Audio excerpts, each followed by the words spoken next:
Assalamualaikum warahmatullahi wabarakatuh.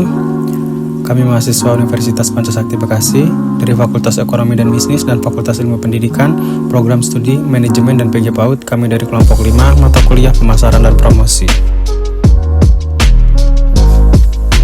Anggota dari kelompok 5 antara lain Muhammad Saril Siddiq dari Fakultas Ekonomi dan Bisnis, Prodi Manajemen. Kemudian ada Siti Sumiati, Fakultas Ilmu Pendidikan, Prodi PG PAUD. Kemudian ada Reni Junior dari Fakultas Ilmu Pendidikan, Prodi PG PAUD. Ada Dovan Ferdinand, Fakultas Ekonomi dan Bisnis, Prodi Manajemen. Ada Muhammad Rizky, Fakultas Ekonomi dan Bisnis, Prodi Manajemen. Kemudian ada Muhammad Sandi Saputra dari Fakultas Ekonomi dan Bisnis, Prodi Manajemen. Dan yang terakhir ada Angga Sugara, Fakultas Ekonomi dan Bisnis, Prodi Manajemen. Kita lanjut ke materinya, branding, definisi, elemen, tujuan, dan jenis-jenis branding. Di era globalisasi seperti sekarang ini, branding adalah upaya penting yang dilakukan dalam sebuah bisnis karena persaingan usaha semakin ketat.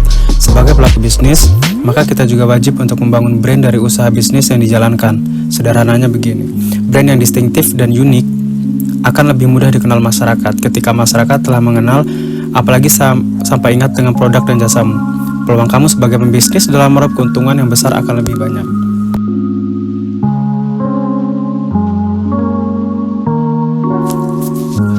Definisi branding. Kamu tentu sudah tidak asing lagi mendengar kata branding.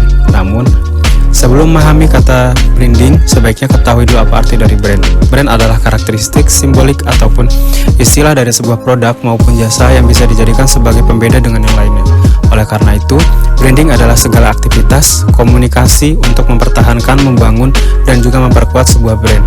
Tujuannya yaitu untuk memberikan perspektif pada publik yang ingin melihatnya. Jadi, bagi perusahaan, branding tidak hanya merek atau produk yang bisa kamu kenal. Namun, branding adalah satu image secara keseluruhan atau tentang pandangan publik terhadap suatu perusahaan.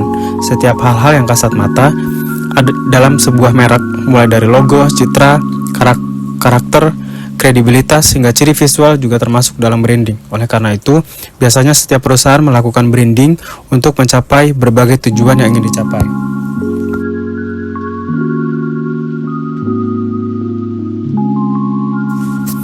Elemen branding. Dilansir dari G. Scott Marketing, setidaknya ada 6 elemen branding yang harus kamu rumuskan. Di antaranya adalah sebagai berikut. Yang pertama adalah brand voice. Brand voice merupakan kepribadian brand yang harus kamu wujudkan secara konsisten dalam setiap komunikasi, termasuk pada konten media sosial.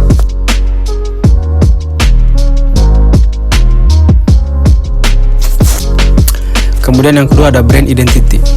Identity brand meliputi berbagai aspek yang berfungsi agar konsumen bisa mengenali brand kamu ketika melihat identitas tersebut. Aspek-aspek tersebut diantaranya adalah logo, font, color palette, desain kemasan.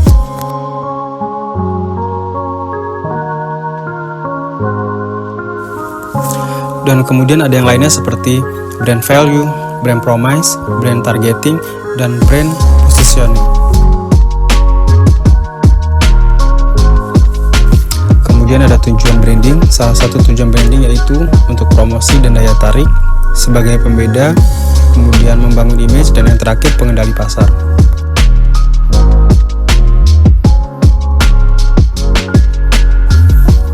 Selanjutnya ada jenis branding. Jenis-jenis branding yang perlu kamu pelajari antaranya adalah sebagai berikut. Yang pertama adalah personal branding. Jenis branding yang pertama ialah personal branding, yaitu upaya yang dilakukan oleh individu dalam membentuk citra yang menggambarkan keunikan dirimu.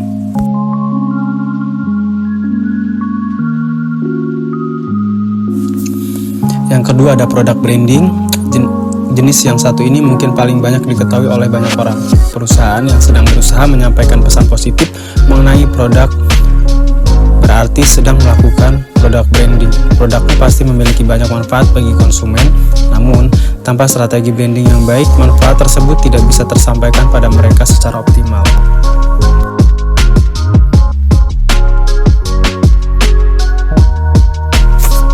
Selain itu juga ada service branding, corporate branding, dan retail branding.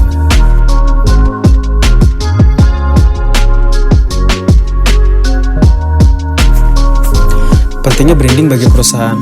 Salah satu tujuan dari branding yaitu untuk menciptakan suatu image yang baik pada publik, yang akan berpengaruh pada kepopuleran sebuah brand. Misalnya, ketika ingin membeli mie instan, kamu lebih sering mengatakan Indomie, padahal Indomie adalah nama brand dari sebuah perusahaan mie instan. Hal ini bisa terjadi karena brand tersebut sudah melakukan branding sejak dahulu dan hasilnya bisa terlihat dalam jangka panjang.